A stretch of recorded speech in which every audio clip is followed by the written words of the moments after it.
Welcome to the Jaron Jarvis channel. I am Jaron Jarvis. Today, I would like to introduce to you, just another day at the office. A hostage situation at the bank was not how I wanted to spend my morning. I rubbed my eyes with the back of my hand as I moved into the conference room. The call had been so sudden that I hadn't had time to finish my morning coffee, and I was feeling the bitter chill of caffeine withdrawal gnaw through me. Figures. Mom always said bad things happen to good people. She wasn't kidding. Bad things always happen to me, although whether I'm a good person or not is up for debate. I chanced to look out the window.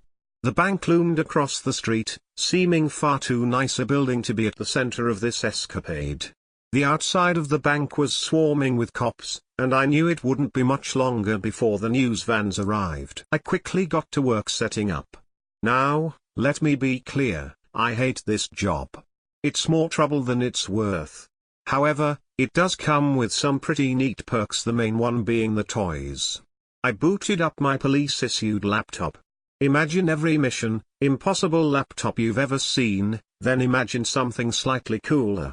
The machine hummed to life, and I accessed my file for the instructions I needed. But, there are none. Just a floor plan of the bank, which I could have pulled from Google. Fucking great, I muttered, pinching the bridge of my nose. This was not how I wanted to spend my morning. My radio buzzed, startling me. Lyle? Lyle, come in, sonny. I rolled my eyes, picking up the device. This is Lyle. Reading you loud and clear, sir. Good. We just heard from the perps. They've got about 15 folks inside being held at gunpoint, and are asking a hefty fee for release. Any idea what floor? It's no business of mine what perps want in order to part with hostages, so there's no point in me asking. I'd just be wasting time in the long run. We think they've got them on the 3rd floor, but we aren't positive. Hold your fire until we determine that. I want to yell no shit, but I don't. No.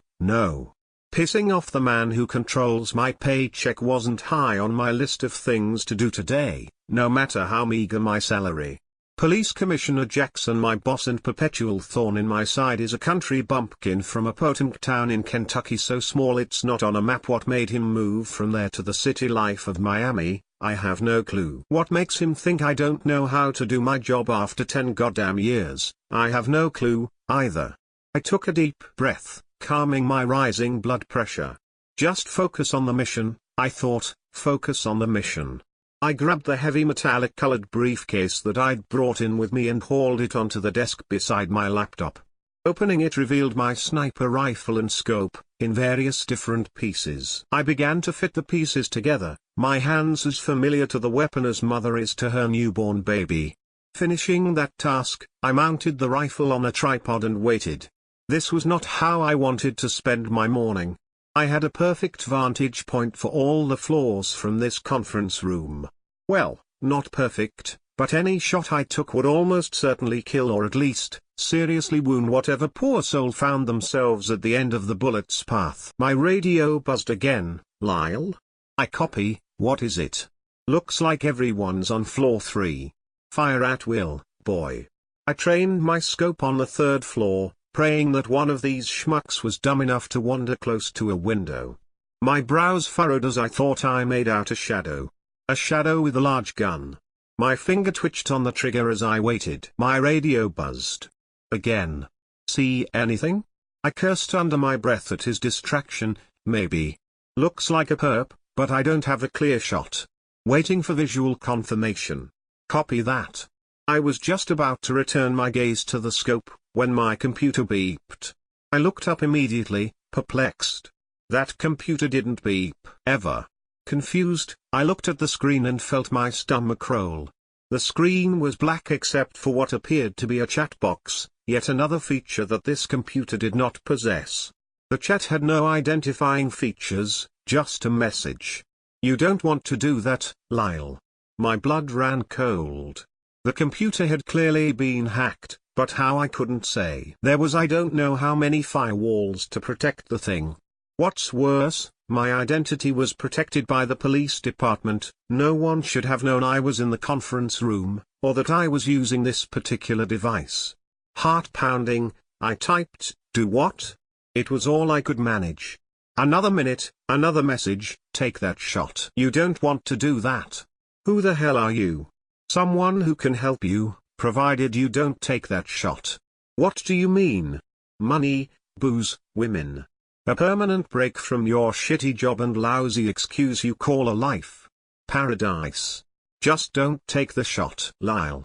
I jumped out of my skin as my radio buzzed for the 9th time that day. Don't you have confirmation yet? Take the shot, Sonny.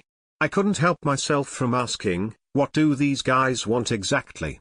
Commissioner Jackson sounded annoyed. 150 mil, and the release of a few guys from Guantanamo. PSH, not happening. Now, stop asking questions and shoot a son of a bitch already. His tone pissed me off. Everything pissed me off.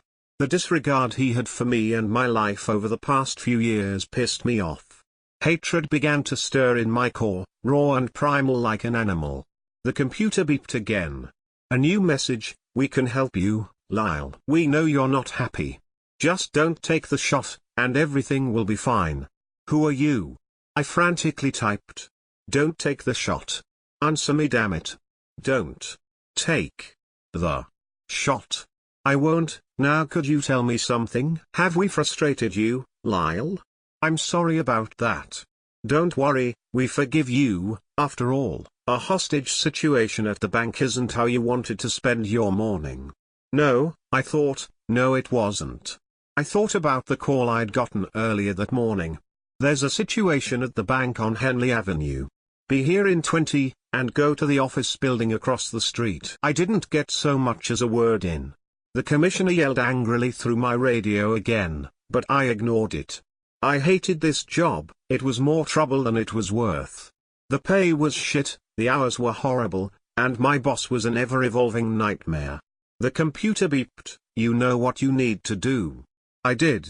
Hesitant, I typed, will I be arrested? No. You know what you need to do. I sighed. Just to be sure, I demanded. Tell one of the men to open a window on the 3rd floor. They responded, why? Just do it. I won't take the shot. I moved back to my rifle and readjusted the scope. A 3rd floor window opened. I knew what I had to do. Cops, news crew and spectators alike looked up at the sudden movement. This isn't how I wanted to spend my morning. My finger tightened around the trigger. I knew what I had to do.